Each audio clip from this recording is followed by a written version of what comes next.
Several historically black colleges and universities canceled classes and events today after receiving false threats of violence following the shooting of Charlie Kirk. That was Wednesday at Utah Valley University.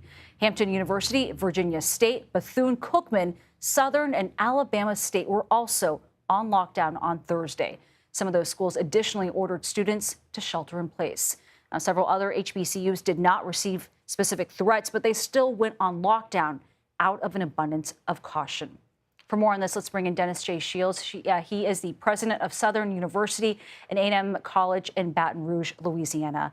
Thank you very much for joining us tonight. Can you tell us a little bit about what prompted you to take that action and briefly lock down your school?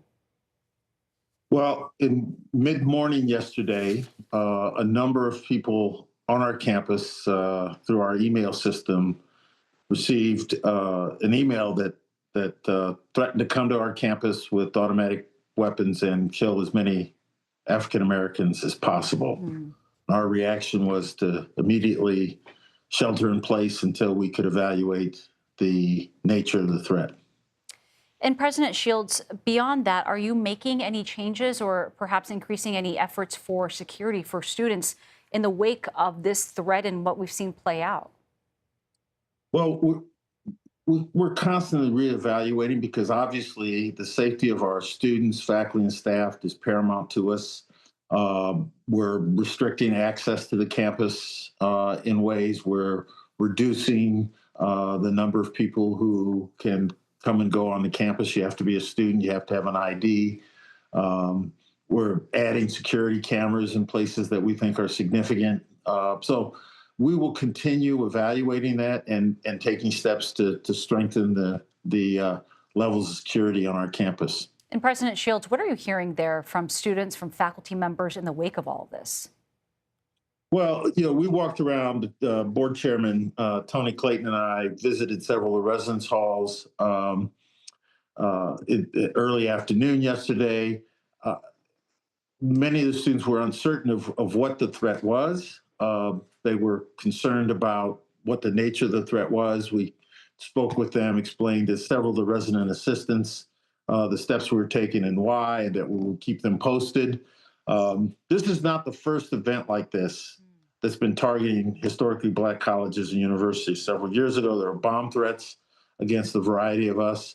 I'm looking at the screen today. I spent probably 20 minutes talking to my colleague, Quentin Ross at Alabama State University. This is just a fact of life of what we have to deal with now. I can only imagine how difficult it is also as a student to focus on learning in this kind of environment. As you mentioned, this is not a standalone situation. Even over just the past month itself, we've seen a series of hoax emergency calls to college campuses across the country. In this kind of environment, we've also seen actual shootings on campuses across the country too. So we have to take these threats seriously, and we have to train our students and staff to be able to respond quickly to these threats. Well, to that point, President Shields, before I let you go, what kind of changes do you want to see to prevent schools from being targeted in these kinds of attacks, whether hoax attacks from someone you don't know from far away or a real event here?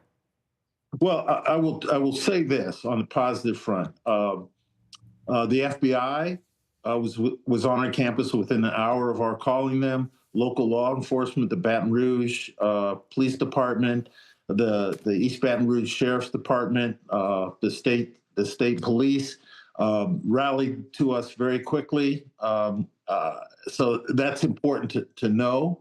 But I think part of what needs to happen is just the tone of the rhetoric of discourse across the country has to be moderated, and we need to monitor, how we respond to what happens out in the country, and we have to provide good support to our students, making sure they're secure, but also ramp up the opportunities for mental health.